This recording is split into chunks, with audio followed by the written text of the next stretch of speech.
So next, I would like to direct this question to Vincenzo and Bobby. During the current pandemic, businesses are no longer as regarded as stable as prior to the outbreak. What additional pandemic-related elements would you additionally consider in your credit evaluation, Vincenzo? Thank you. That's really a very good question. First element that I would look at in the short term, especially, is readiness. At this moment, the world is hungering for trade to pick up again, to start again, for production, for products, for trade. Yeah. Okay, it's hungering. So they say it's better to be lucky than good. In this moment, it's better to be ready and quick than good. You may not need to have the best product, you need to be the fastest product on the market. So the first thing you look at is readiness to be on the market. At our company in CRIF already, maybe a little bit too hopefully, but as of last April, we opened up a website called Back in Business, where companies can register, and they can register, who they are, what the product they have, and a video to show that their production lines are back in business. And that's, again, one key way to tell your clients, guys, I'm here, I'm ready, I can produce, I can ship. And that's one of the elements that post-pandemic we surely will look at. Second element is the first thought by some was, well, if you survive the pandemic, or rather, the pandemic is going to have cut out a lot of companies that weren't that good to begin with. They didn't have the stamina to survive. The ones that survive must be good. But actually, you were mentioning, Ben, that's not quite enough, because there are some factors as to why they could have survived. They could have gotten some government funding. It doesn't mean that they were good before, and the fact that they survived doesn't mean they're good now. Or it could be some businesses that had completely variable costs that decided to just absorb a year of closed down with no costs, and then can open up again. It doesn't mean they were good companies before and therefore they survive now.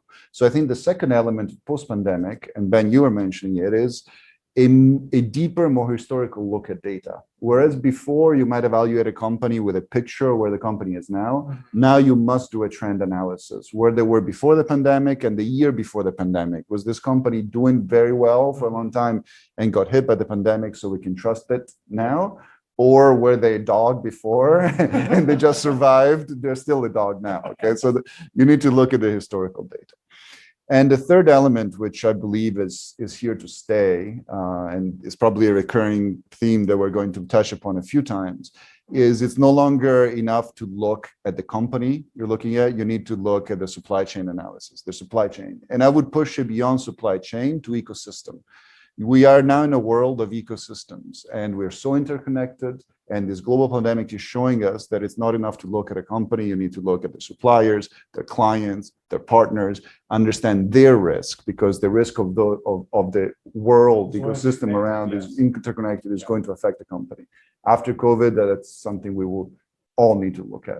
So unfortunately, easy answers won't be there, but data will be important and ecosystem work will be important. Okay.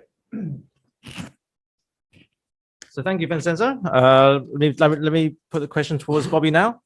The first thing I'll look into it's the resilience level of my customer, of my clients. What is happening in the past year? You see a lot of good businesses. One day they just have bad things happen to them. Okay, so when I talk about resilience level, there are three things or three elements I'll look into. The first one, it's everybody knows, the cash flow.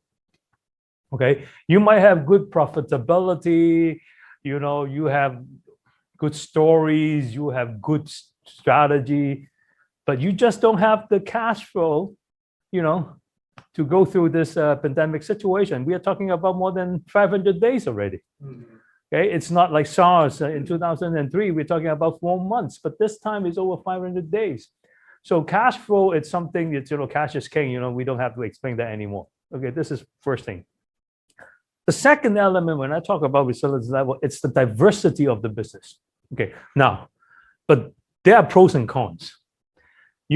Some businesses, they diversify themselves, like in China in the past few years, a lot of companies, you know what they do? They went out being, a lender, okay, because lending money to people will help them, make good profit, But somehow it's because of diversity, what is going on in the past, few years and make them, if they go into P2P, type of business, they went belly up pretty easy. So diversity, it's important, but we still have to look into that if this businesses is diversifying into something which can help each other, okay, or help their own businesses. The last element is the ability to rebound. Okay, you might be in very bad situation, but if you can rebound easily, if you have the background and you have the relationship, you have the people, you have the right market, you might be able to rebound easily. So I would say if I'm doing credit evaluation, I would look into more, instead of just looking at profitability, how big the company is, whether they have litigation records, things like that. I would be looking into more of these things after the post-pandemic situation. So thank you, Bobby and Vincenzo.